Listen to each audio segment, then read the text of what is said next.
Okay, it's 5:30. This is a joint Board of Zoning Appeals and Planning Commission meeting. We'll call the meeting to order with roll call. Ron Gregory. Here. Dave Strange. Here. Case Cummings. Here. Jeremy Holland. Here. Brandon Carrico. Here. Eric Thomas. Here. Mike Engel not here. All right. New business. I don't have anything on, but I believe Dana does. But I want to go ahead and do my department report first, and then sorry, I got my notes here. So I sent out for last month the 11 violation letters, reference grass, trash. There was one zoning violation. I sent a letter. They've got till the 17th to get that fixed.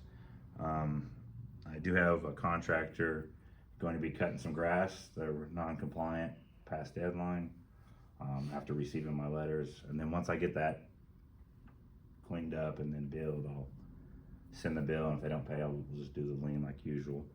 I've only had 2 approved permits for the last month for June. I do have 4 pending, but they're going to be later in this month. So I think that's it on my report. That's the Dana. report you wanted to give anyway, right? Yeah, this is the report I give for you guys. Okay. Just to keep status on what's going on with zoning and permits and stuff. So, So just I have one quick question. yes, sir. When you send out somebody to mow, Mm-hmm. does the zoning board, since that's a violation, is that a violation of zoning or is that a violation of some other? It's a city ordinance. So the city council takes care of it? No, the Board of Works should be the one that can give them a. Citation or a warning or? Well, I give the citations, I give the warnings, but back in the day, before my position was created, it was all controlled by the Board of Works, if that makes sense. I just didn't know, because I don't ever recall making a motion to approve paying any bill like that on the zoning board, or hearing one, that's why I was wondering where that funding came from to pay for that. Pay for what? Whoever you're paying to mow the Yeah, grass. sorry. So you guys are in the loop then, but no, I have my own budget. Okay. And any kind of, so the way my budget works now, we got it developed once I got started, is that anytime we've put a ticket out there or a lien and it's been paid, it goes back into my fund. We call it the unsafe building fund. Okay. So that way I have spending money to pay contractors to do cleanups and stuff. Cause back in the day, it was Rob and Peter to pay Paul every time. We had to take money out of the general to do a demo. Well, now as of right now, knock on wood, it's built up to where I don't have to take money out of general. It's my own. I don't ever Sorry. hear anything. I was like, well, Yeah. somebody's paying for this. Yeah, sorry. Yeah, it was all, like I said, it was all council. It just got approved by the council at that point because it was coming out of their general budget, if that makes sense, at one time. So, but that's it on my. I have 2 things for you, Dustin. Okay. One would be is, I wouldn't mind trying to ask the city council to actually kind of do their own respective areas and look at their own respective areas so that you're not running around as much. So if they see violations within their areas, Yeah. bringing it to you. No, As understood. opposed to you trying to figure out. Yeah. You So- know, dilapidated structures and Yeah. grass that needs to be cut Yeah. because it's 4 foot tall, that kind of stuff. Yeah. So the way that we've been doing it is that we just go off complaints. So that's how. So yeah, if you got an area, you just go in, email it, whatever, and then it's just a matter of. I still have to go to site. I'll take a photo, Yeah. confirm that yeah, it is considered trash, tall grass, right? I think our ordinance is 9 inches is too high. I think. Well, I mean, in most places, the health and welfare of the area should go to the council person. Understood. You got those districts, yeah. So, I mean, they should be the main complaint Okay. when it comes to that kind of stuff, but. Yes. And I'll say something when we do the council meeting too, that we'd like to try to do that if we can. Make them a little more active. Because you are very busy, and, even though you might have your own account, this is gonna get into what we're talking about here, so. Yes. And that was another thing too, if you want to bring up to the council, or if Brian was here, is the fees for not this part, but the zoning stuff. the ordinance fees, like, for, the trash, the grass, those may need to be reevaluated as well, the tickets, Yeah, if that makes sense, so, yeah. so that's different than what I have here. Yeah, that's different, that's Okay. zoning, I need to see that too then when we get a chance, so. what we were talking about with the zoning ordinance fees and stuff, the schedule that he has, and it was originally approved about 10 years ago, and the cost is extremely low. Like, for a residential, permit, it's $12.50. That for a demo. Yeah, for demo, but, Mhm. but the point being is, he still has to go out there, he still has to do all the paperwork and stuff. So I've asked him to kind of look at this, and we're gonna try to look at it from the standpoint of what it really costs him to do what he's doing, cause we'll use the apartments as an example. How many times have you been out to the apartment complex? Several. 7, and the fee for that was $25. So. Yeah, for some of that those big bigger projects structure. May be a little bit different compared to somebody putting a new deck on the back of their house, but it needs to be re-looked at and then, restructured and then potentially voted on by the council, so. So I've got the copy here, he's got 2 pages and stuff, he's asked me to kind of help him out a little bit with it, and so we'll look at that too, and then I'll bring it to you guys on the zoning, and then we'll kind of go from there. That's okay? Sure. Okay. So I guess that would be considered new business, right? Yeah, and then that way, are we gonna, me and you will have something before next meeting, hopefully. So we're with the- tabling the fee schedule. Right, because it's just getting brought to attention. Yeah, There'll be a proposed fee schedule off the letter. yes. Yeah, so, So it's next month, August 10th, right? yes, and, yes. So then the other, are you done? Dan? Sorry. I'm done, if Okay, you still yeah. wanna talk about the. So, yeah, I don't know too much about it, but it will be potentially brought up back in August 10th meeting that's coming up next month, is the incubator thing they're wanting to do for the businesses down here by the square, one of the city properties.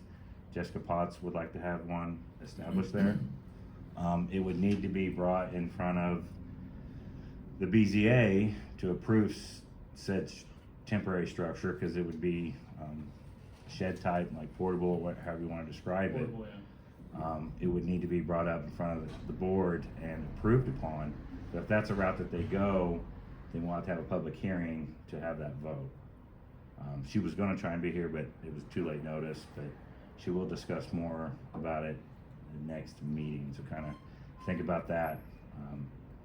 I know things change on the fly, but as of right now, that's what she's would like to have. Where was the ideal place they were wanting to do it? It'd be right, from what I know, and like I said, everything changed on the fly, is that it's gonna be right next to, Rosie's shop, the city-owned property right The there. gravel lot between the flower shop Well, and. we only own like what, 8-foot swath, 10-foot swath? 17. Yeah, but the thing that they're wanting to build, now, like I said, this is all rumor mill, I mean, like I said, I'm not sure, but last I heard was having maybe the Loogootee, manufacturing or whatever that is over there to maybe Right. build I'm gonna call it a shed all day long, but a structure that could be dropped into that place. You know, outfitted to whatever it needs to be in the specs, but just set right in there. That's what I was told. So the theory comes from, she got a grant from Duke Energy or REMC, her and 2 other people like her from other counties, and they went to Laurel, Mississippi, where the TV show Hometown, My Hometown, whatever on HGTV's from. They redeveloped the hotel, it's great. And they did this incubator space, but they use shipping containers, but their climate is completely different than Indiana. And they give a small business an opportunity for 6 months or a year, 9 months, whatever time frame you give for them to move in there. Say somebody wants to sell T-shirts, they go in and they set up, they sell T-shirts to see if they can afford a brick and mortar building, or they just give up their dream and go on and put it in the back of somebody's car in a parking lot. But that's all it is. It's trying to give somebody an opportunity, and your hope is that transfers into a brick and mortar building, and we can develop the downtown into the small shops to help increase tourism.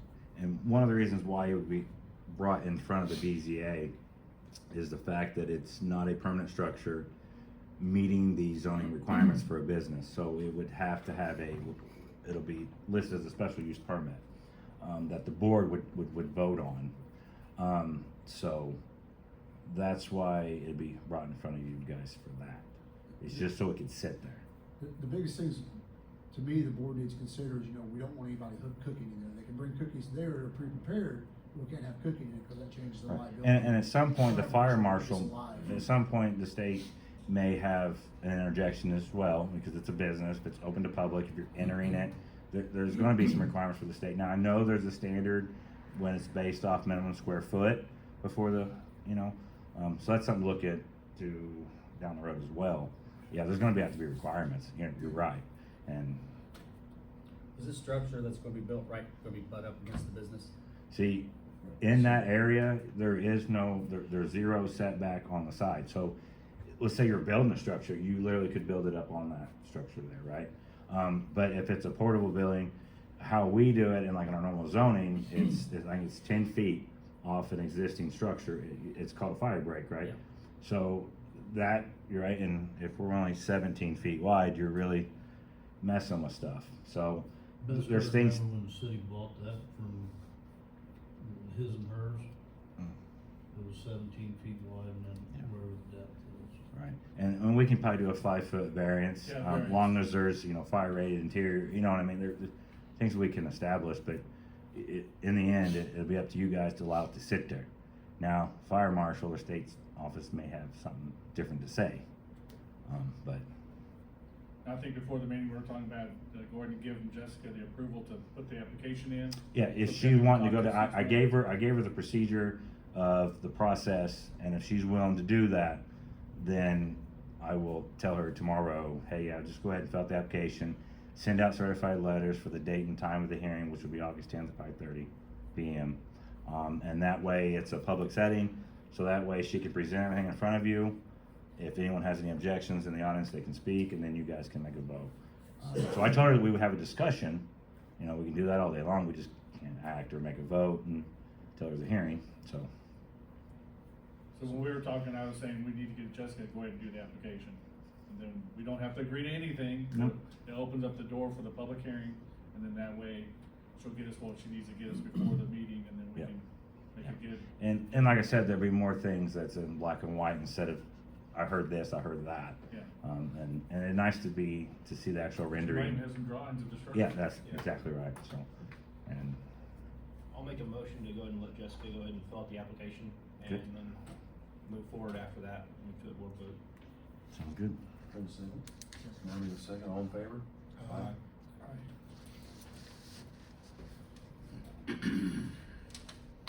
Is she doing that on her own, is she doing it as part of the alliance? I don't know. Make sure it's stated in the meetings, right? Yeah, So if yeah, it's the I- alliance, it's the alliance. She Well, just- that it's was just my an question. email. Is it a joint effort between both redevelopment boards, or is it the alliance doing it, or?